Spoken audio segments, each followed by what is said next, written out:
Third lesson animals around us EVS third lesson యొక్క worksheet చూడబోతున్నాము. First worksheet 1 concept వచ్చేసరికి ఇక్కడ introduction to animals around us. అందులో మనకు వర్డ్స్ ఇచ్చారు చూడండి. ఈ వర్డ్స్ని 2 times రాయమన్నారు. అందులో birds, animals, squirrels, surroundings, domestic, wild, lion, sheep, horse, giraffe.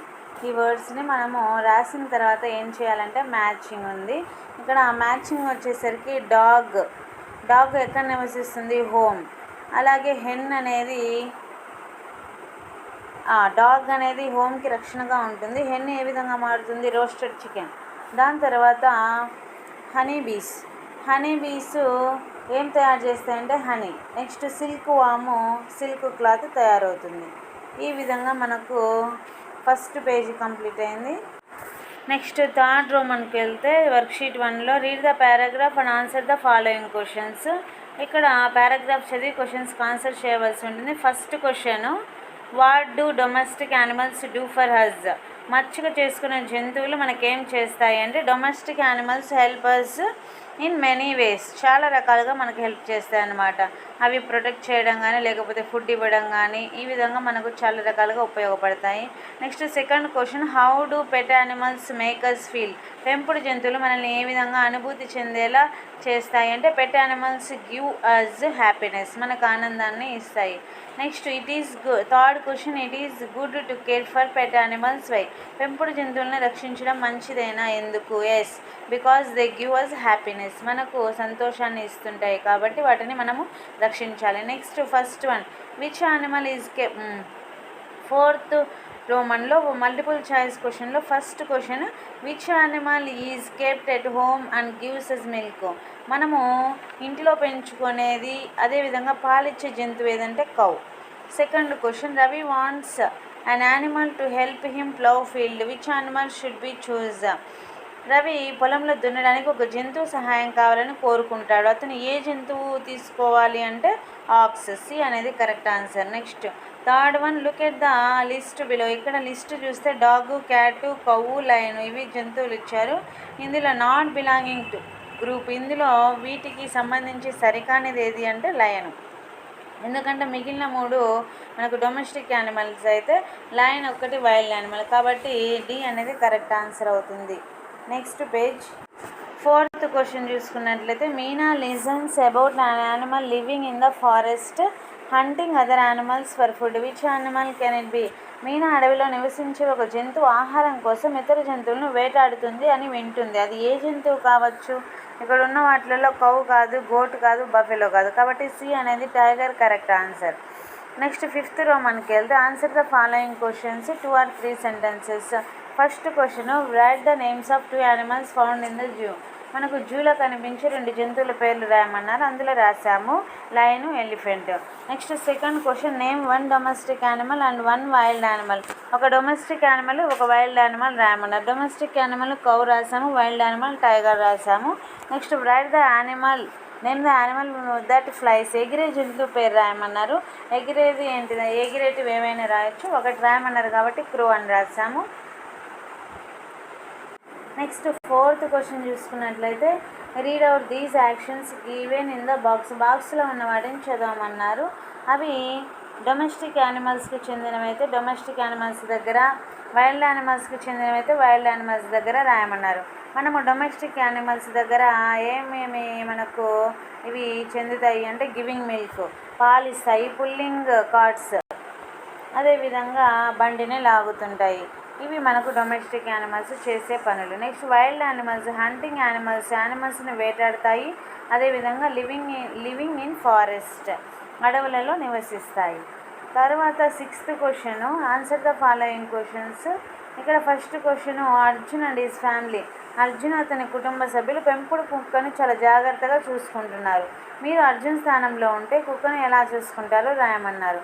చూడండి ఆన్సర్ వచ్చేసరికి I will give it food and water daily. నేను ప్రతిరోజు ఫుడ్ వాటర్ ఇస్తాను. Keeps its living space clean. అది నివసించే స్థలం అంతా క్లీన్గా ఉంచుతాను. Take it to the doctor when sick. బాగా లేనప్పుడు డాక్టర్ దగ్గరికి తీసుకెళ్తాను. Play with it with love. దాన్ని ప్రేమతోటి చూసుకొని ఆడుకుంటాను. ఈ విధంగా మనము ఆన్సర్ రాయొచ్చు. దాని తర్వాత 7th question, answer the following question 5 or 6 sentences. అంటే పెంపుడు జంతువులకి అడవి జంతువులకి మధ్య డిఫరెన్సెస్ రాయమన్నారు. చూడండి, domestic animals, wild animals. Domestic animals live with humans, మనుషులతో పాటు నివసిస్తాయి. Wild animals live in forest, అడవులలో ఉంటాయి. Second one, humans feed them, మనుషులు వీటికి ఆహారాన్ని అందిస్తారు. అదేవిధంగా ఫైండ్ ఓన్ ఫుడ్, ఈ వైల్డ్ యానిమల్స్ మాత్రం వాటి యొక్క ఫుడ్ని అవే వెతుక్కుంటాయి. నెక్స్ట్ థర్డ్ పాయింట్ చూసుకున్నట్లయితే డొమెస్టిక్ యానిమల్స్ ఫ్రెండ్లీగా ఉంటాయి, వైల్డ్ యానిమల్స్ డేంజరస్. వీటికి ఎగ్జాంపుల్స్ కవ్వు, డాగ్. వీటికి ఎగ్జాంపుల్స్ వచ్చేసరికి లయన్, టైగరు. ఈ విధంగా వర్క్షీట్ 1 కంప్లీట్ అయిపోయింది. వర్క్షీట్ 2 కాన్సెప్ట్ వచ్చేసరికి మనకు terrestrial animals, aquatic animals, amphibians. ఇందులో వాళ్ళు ఇచ్చిన పదాలు వచ్చేసరికి మనకు jump, fly, walk, crawl, swim, wings, legs, fins, tail, hop. ఇవి 2 times రాయవలసి ఉంటుంది. దాని తర్వాత సెకండ్ రూపం చూసుకున్నట్లయితే ఎగిరేవి, పాకేవి రాయమన్నారు. ఎగిరేవి can fly, crow, pigeon. Crow అంటే కాకి, పీజియన్ పావురం. పాకేవి స్నేక్, ఎర్త్వామ్. ఎర్త్వామ్ అంటే వానపాము. వాక్ నడిచేవి డాగ్, కౌ. అదేవిధంగా హాప్ అంటే దుమికేవి frog, kangaroo. Next can swim, ఈత కొట్టేవి ఏంటి అంటే fish, duck. Next third roman చూసుకున్నట్లయితే ఇక్కడ ఒక పారాగ్రాఫ్ ఇచ్చారు. అందులో ఒక క్వశ్చన్ ఇచ్చారు. What is the name of the animals that live in water? నీళ్ళల్లో నివసించే జంతువులను ఏమంటారు అంటే aquatic animals. Next second question చూసుకున్నట్లయితే అందులోనే why is the dog grouped as a terrestrial animal, అంటే కుక్క భూచర జీవిగా ఎందుకు వర్గీకరించారు అంటే dog lives on land.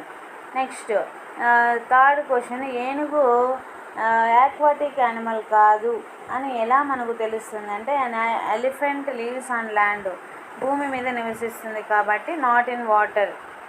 an elephant lives on land, not in water. అందుకని మనం దాన్ని ఏమంటాము అంటే టెరెస్ట్రియల్ యానిమల్ అంటాము, not aquatic animal. Next fourth question చూసుకున్నట్లయితే ఒక కప్ప చెరువులో నివసిస్తుంది, భూమిపైన నివసిస్తుంది. అది ఏ జంతు సమూహానికి చెందినది అంటే amphibian. It lives on both land and water. Next fourth రోమన్లో మల్టిపుల్ చాయిస్ క్వశ్చన్స్ ఇచ్చారు. అందులో ఫస్ట్ క్వశ్చన్, రవి ఒక తాబేలు చెరువులో ఈదుతూ నేలపైన విశ్రాంతి తీసుకుంటూ ఉండడం చూశాడు. అది ఏ రకమైన జంతువు అంటే నేలలో ఉంటుంది, నీళ్ళలో ఉంటుంది కాబట్టి ఆంఫిబియన్. నెక్స్ట్ ఒక చెరువు ఎండిపోతే ఏ జంతువు ఎఫెక్ట్ అవుతుంది అంటే ఫిష్ అనేది correct answer. Which pair is correctly matched? ఇందులో కరెక్ట్గా మ్యాచ్ చేసిన పదాలు ఏంటిదంటే ఫ్రాగ్ అనేది ఆంఫిబియన్ కరెక్ట్గా మ్యాచ్ చేశారు. ఫోర్త్ క్వశ్చన్, ఒక ఒంటె ఎడారిలో నివసించగలదు ఎందుకంటే అది టెరెస్ట్రియల్ యానిమల్స్ అన్నది correct answer. Next fifth roman చూసుకున్నట్లయితే జంతువులు ఒక ప్రదేశం నుంచి మరొక ప్రదేశానికి ఎలా కదులుతాయి? Animals move by walking, flying, swimming or crawling. ఈ విధంగా మాత్రమే అవి పాకుతాయి. నెక్స్ట్ సెకండ్ క్వశ్చన్ చూసుకున్నట్లయితే క్రాలింగ్. పైన ఇచ్చిన పదాలలో నుంచి మనకి ఇక్కడ పదాలు ఇచ్చారు కదా, ఈ పదాలలో నుంచి క్రాలింగ్ పాకేదేది స్నేక్, ఫ్లయింగ్ ఎగిరేది బర్డ్, స్విమ్మింగ్ ఈత కొట్టేది ఫిష్, రన్నింగ్ పరిగెత్తేది హార్స్. నెక్స్ట్ థర్డ్ క్వశ్చన్లో ఇచ్చిన చిత్రాల్లో భూ జలచరాలు ఉన్నాయి, అయితే వేరుగా ఉండడానికి రౌండప్ చేయమన్నారు. ఫస్ట్ రోడ్ మనకి ఈ 3 వచ్చేసరికి భూమి మీద నివసిస్తాయి, ఇది ఒక్కటి మాత్రమే నీళ్ళల్లో ఉంటుంది కాబట్టి దానికి రౌండప్ చేసాము ఫిష్కి. సెకండ్ రోలో ఇవి మొత్తము నీళ్ళల్లో ఉంటాయి కానీ ఈ ఒక్కటి మాత్రము భూమిపైన నివసిస్తుంది కాబట్టి ఇది మనకు కరెక్ట్ ఆన్సర్ అవుతుంది. నెక్స్ట్ సిక్స్త్ రోమన్ చూసుకున్నట్లయితే do the following. Correct page the pictures each of the terrestrial, aquatic and amphibians. 3 రకాలుగా ఉండే జంతువుల పేర్లు ఇక్కడ అంటించమన్నారు. టెరెస్ట్రియల్ భూమిపైన నివసించేది, ఆక్వాటిక్ నీళ్ళల్లో ఉండేది, ఆంఫిబియన్ భూమిపైన నీళ్ళల్లో 2 ఉండేది ఆంఫిబియన్ కప్ప. నెక్స్ట్ డూ ద ఫాలోయింగ్ మీ పరిసరాల్లో ఉన్న జంతువులను గమనించి భూమి మీద నీళ్ళలో నివసించేవి వేరువేరుగా రాయమన్నారు. చూడండి, ఇవి మనకు భూమి మీద నివసించేవన్నీ, ఇవన్నీ నీళ్ళలో నివసించేవి అనమాట.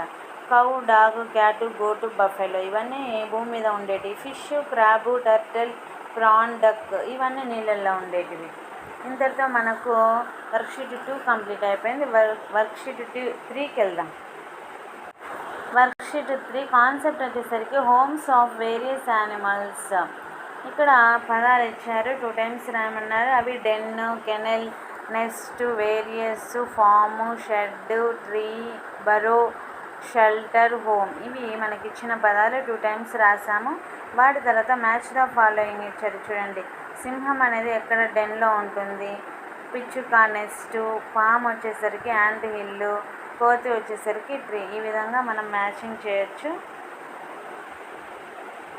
థర్డ్ రో మనం చూసుకున్నట్లయితే మనకు ప్యాసేజ్ ఇచ్చారు, అందులో క్వశ్చన్స్ ఇచ్చారు. చూడండి, first question, you see a rat making a home in the ground, what is the home called. మనం చూసుకున్నట్లయితే ఎలక గ్రౌండ్లో ఒక కలుగు తవ్వుతుంది, దాన్ని ఏమంటామంటే బరో. నెక్స్ట్ సెకండ్ వన్ వచ్చేసరికి తెలుగులో కలుగు అంటాము. Second one, your house has many trees. చాలా చెట్లు ఉంటాయి. Which animal home on the trees. చెట్లపైన నివసించేది ఏది అంటే monkey.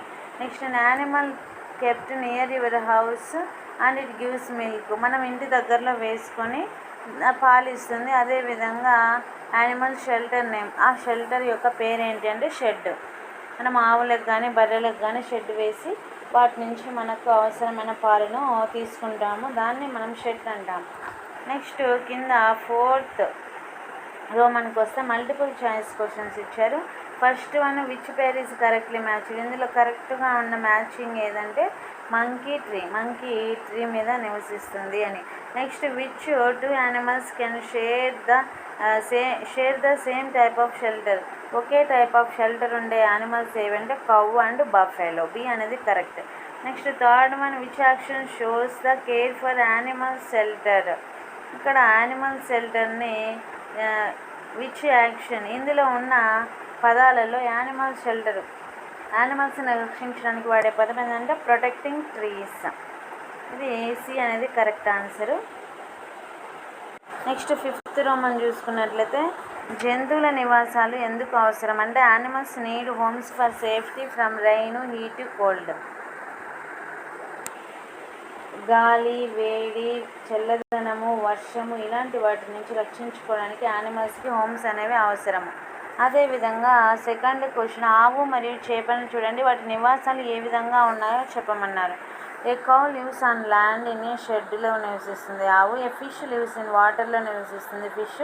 A fish cannot breathe air on land. Fish అనేది బయట గాలి తీసుకోవడం రాదు, నీటిలో కరిగిన ఆక్సిజన్ మాత్రమే తీసుకుంటుంది. ఈ విధంగా వాటి రెండింటి యొక్క హోమ్లు డిఫరెంట్గా ఉంటున్నాయి. నెక్స్ట్ థర్డ్ క్వశ్చన్ చూసుకున్నట్లయితే మీ పరిసరాల్లో నివసించే జంతువుల నివాసాల పేర్లు రాయమన్నారు. నెస్ట్ అంటే గూళ్ళల్లో నివసించేది బర్డ్, షెడ్లో నివసించేది cow, kennels dog, ant hills ant. దాని తర్వాత సిక్స్త్ రో మనకి వెళ్ళినట్లయితే మనము ఆన్సర్ ద ఫాలోయింగ్ క్వశ్చన్స్. ఒక కుక్క వర్షంలో నిద్రపోతూ ఉండడము చూసావు, దానికి ఏం సహాయం చేస్తావంటే I will move the dog with it some warm food and milk. దానికి వేడివేడి అన్నం కానీ మిల్క్ కానీ ఇస్తాను. This will help dog to warm and comfortable.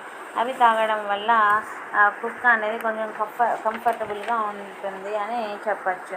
ఇంకా ఏం చెప్పచ్చు మనం ఆన్సరు, ఇది కూడా రాసుకోవచ్చు. I will take it to a dry place. దాన్ని పొడిగా ఉండే ప్లేస్లోకి తీసుకెళ్తాను. I will give it food and water. దానికి ఫుడ్ వాటర్ ఇస్తాను అని అర్థం. నెక్స్ట్ దాని తర్వాత సెకండ్ క్వశ్చన్ చూసుకున్నట్లయితే if I were a cow I would live in shed. నేను ఆవునైతే షెడ్లో నివసిస్తాను. If I were a sparrow I would live in NEFT.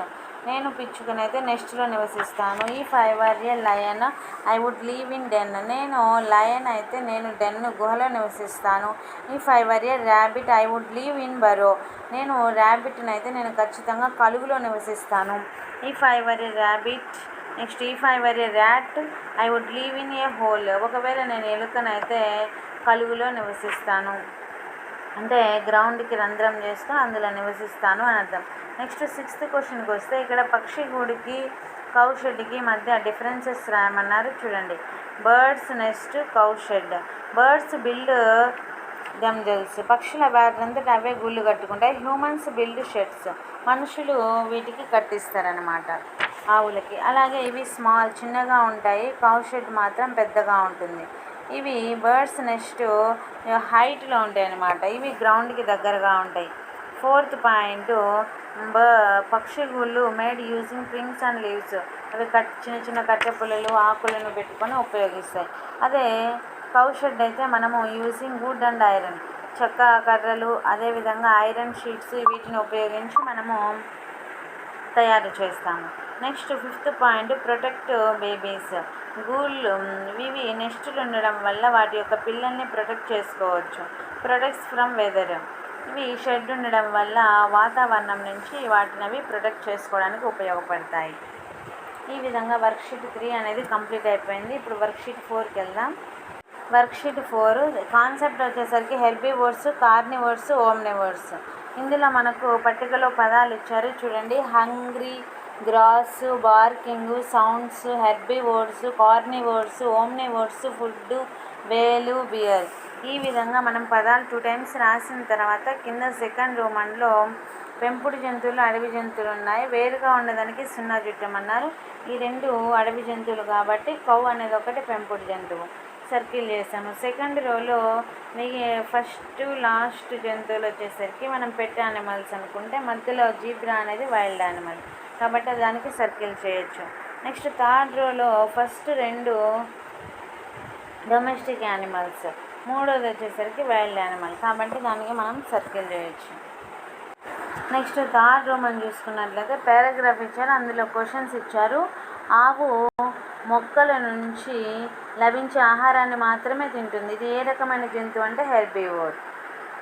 Next second question, సర్వభక్షక జీవులకు కొన్ని ఉదాహరణలు రాయమన్నారు. అంటే యాంఫిబియన్స్, ఇవి ఓమ్నివోర్స్. ఓమ్నివోర్స్ అంటే సర్వభక్షకాలు, అంటే అటు మాంసాన్ని తింటాయి, ఇటు శాకాహారులు గింజల్ని కూడా తినచ్చు. అవి ఏంటంటే dogs, crores, beers. Next 3rd question, ఇచ్చిన జాబితా నుంచి ఏ జంతువు ఆహారపు అలవాట్లలో మిగతా వాటికంటే భిన్నంగా ఉంది, ఎందుకు? చూడండి, ఇక్కడ మనకు 4 ఇచ్చారు కదా, వీటిలలో మనకు వేరుగా ఉన్నదేంటి, సేమ్గా ఉన్నదేంటి రాయమన్నారు. లయన్ అనేది మాంసాన్ని తింటుంది, మిగిలినవి కౌ, గోటు, డీరు ఇవన్నీ ప్లాంట్స్ తింటాయి కాబట్టి ఈ విధంగా మనం డిఫరెన్సెస్ రాయొచ్చు. తర్వాత 4th రోమన్కి వెళ్తే ఇక్కడ శాకాహార జంతువులు ఎలాంటి ఆహారం తింటాయి అంటే చూడండి, herbivores eat plants, grass and fruits, ఇవి మాత్రమే శాకాహారులు తింటాయి. దాని తర్వాత 3rd క్వశ్చన్ చూసుకున్నట్లయితే, సెకండ్ క్వశ్చన్ చూసుకున్నట్లయితే ఏమిచ్చారు మనకు, మీ స్నేహితుడు మేకకు గడ్డి తినిపిస్తాడు, తినే ఆహారం ఆధారంగా మేక ఏ జంతువు అంటే herbivore, plant eater. Next 3rd question, ఇక్కడ 3rd క్వశ్చన్ పడాలి, రాంగ్ పడింది. ఎలుగుబంటులను ఎందుకు సర్వభక్షకాలు అంటారంటే bears eat both plants and meat, మొక్కల్ని తింటాయి, మాంసాన్ని తింటాయి, అందుకనే వాటిని మనము ఓమ్నివోర్స్ అంటున్నాం, అంటే సర్వభక్షకులు. నెక్స్ట్ 5th రో మనం చూసుకున్నట్లయితే డూ ద ఫాలోయింగ్ అని ఇచ్చారు. కొన్ని పెంపుడు జంతువులు, అడవి జంతువుల్ని బాక్స్లో వాటి యొక్క పిక్చర్స్ని పేస్ట్ చేయమన్నారు. చూస్తే ఇక్కడ మనకు ఇవి మొత్తం వచ్చేసరికి పెట్ యానిమల్స్, డొమెస్టిక్ యానిమల్స్, ఇవన్నీ వచ్చేసరికి వైల్డ్ యానిమల్స్, జాగ్రత్తగా మనం పరిశీలించవచ్చు. నెక్స్ట్ 6th క్వశ్చన్ చూసుకున్నట్లయితే ఇక్కడ హెర్బివోర్స్, ఓమ్నివోర్స్, కార్నివోర్స్ అంటే ఏంటి ఎగ్జాంపుల్స్ రాయమన్నారు. హెర్బివోర్స్ అంటే ఓన్లీ ప్లాంట్స్ తింటే ఎగ్జాంపుల్ కౌ, కార్నివోర్స్ అంటే యానిమల్స్ తింటే ఎగ్జాంపుల్ లయన్, ఓమ్నివోర్స్ అంటే మొత్తం ప్లాంట్స్ని యానిమల్స్ని రెండింటిని తింటాయి, ఇవి వచ్చేసరికి ఎగ్జాంపుల్ వచ్చేసరికి డాగ్. తర్వాత సెకండ్ క్వశ్చన్లోకి వెళ్తే మనకి ఇక్కడ ప్రతి గ్రూపు ఆహారపు అలవాట్ల ఉదాహరణలను వివరించండి. హెర్బివోర్స్ ఏం తింటాయంటే గ్రాస్, లీవ్స్, ఇవి మన ఇంటి దగ్గర ఉంటాయి. నెక్స్ట్ కార్నివోర్స్ ఏం తింటాయంటే క్యాట్స్, కార్నివోర్స్లో ఎగ్జాంపుల్ క్యాట్స్ తీసుకుంటే క్యాట్ ఏం తింటుంది, మైస్, చిన్న చిన్న చిట్టెలుకల్ని తింటుంది, అదేవిధంగా చిన్న చిన్న పక్షులను కూడా తింటుంది. ఏం ఈటింగ్ చేస్తుంది. నెక్స్ట్ ఓమ్నివోర్స్ అంటే సర్వభక్షకులు. క్రోస్ ఎగ్జాంపుల్ తీసుకుంటే అవి బ్రెడ్ తింటాయి, ఇన్సెక్ట్స్ తింటాయి, 2 రకాలుగా తింటాయి అన్నమాట. ఈ విధంగా ఎక్స్ప్లెయిన్ చేసిన తర్వాత 4th వర్క్షీట్ అనేది కంప్లీట్ అయిపోయింది. Next 5th worksheet. 5th వర్క్షీట్లో మనకు కాన్సెప్ట్ వచ్చేసరికి we to communicate plants and animals living together. ఇక్కడ వర్డ్స్ వచ్చేసరికి protect, communication, sound, around, together, nectar, harmony, nature, deforestation, trunk. ఈ పదాలను 2 times రాసిన తర్వాత మ్యాచింగ్ చూడండి. డాగ్ యొక్క sound bark, cat mews, tiger roars, next cuckoo coos, calf moos, lizard speaks. ఈ విధంగా మనము మ్యాచింగ్ చేస్తాము వాటి సౌండ్స్, వాటి యానిమల్స్. తర్వాత ఒక పారాగ్రాఫ్ ఇచ్చారు, ఆ పారాగ్రాఫ్ చదివి మనము ఈ క్వశ్చన్స్కి ఆన్సర్ చేయవలసి ఉంటుంది. First question, why are plants important to animals. Plants మొక్కలు జంతువులకు ఏ విధంగా సహాయపడతాయంటే plants give food and oxygen to animals. ఫుడ్ని ఇస్తాయి, ఆక్సిజన్ ఇస్తాయి యానిమల్స్కి. నెక్స్ట్ సెకండ్ క్వశ్చన్ చూస్తే, why do both plants and animals need to live. 2 ఎందుకు నివసించాలి భూమి మీద అంటే to keep nature in balance. Nature అనేది మనకు బ్యాలెన్స్డ్గా ఉండాలి. ఒకటి ఎక్కువ ఒకటి తక్కువ ఉంటే సరిగా ప్రకృతి అనేది నడవదు. కాబట్టి 2 బ్యాలెన్స్గా ఉండాలి. Third question, what happens when animals spread seeds to new places. మన యానిమల్స్ విత్తనాలను వ్యాపింపజేసినప్పుడు ఏం జరుగుతుందంటే new plants grow in new places. కొత్త మొక్కలు కొత్త ప్రదేశాల్లో పెరుగుతాయి. నెక్స్ట్ 4th మనం చూసుకున్నట్లయితే జంతువులు ఒకదానికొకటి ఎలా సంభాషించుకుంటాయి అంటే animals use sounds and science. అవి శబ్దాలను కానీ లేకపోతే సంజ్ఞలు కానీ ఉపయోగించుకొని భాష మాట్లాడుకుంటాయి. తర్వాత సెకండ్ క్వశ్చన్, ఒక పిల్లవాడు పక్షులపై రాళ్ళు విసురుతున్నాడు, అది సరైందా? ఎందుకంటే wrong, because it hurts them. ఆ రాయి అనేది వాటికి తగిలి బాధపడవచ్చు. నెక్స్ట్ థర్డ్ క్వశ్చన్, ఇంట్లో లేదా పాఠశాలలో మొక్కలను ఎలా సంరక్షించవచ్చో ఒక ఉదాహరణ రాయమన్నారు. Water them every day. ప్రతిరోజు వాటికి నీళ్లు పట్టడం కూడా ఒక ముఖ్యమైన విషయమే. నెక్స్ట్ 4th క్వశ్చన్, జంతువుల రక్షణ నుంచి నినాదాలు తయారు చేయండి అంటే చూడండి, save animals, save the earth, love animals, do not hurt them. ఈ విధమైనటువంటి శ్లోకాలు మనము రాయొచ్చు. నెక్స్ట్ 5th రోమన్లో చూసుకున్నట్లయితే మనకు ఇక్కడ ఆల్రెడీ మనకు పదాలు ఇచ్చారు. ఈ పదాలను మనం ఉపయోగించి కింద ఫిల్ ఇన్ ద బ్లాంక్స్ రాయవలసి ఉంటుంది. First question, I make the sound crack crack to call out my friends in water, who am I.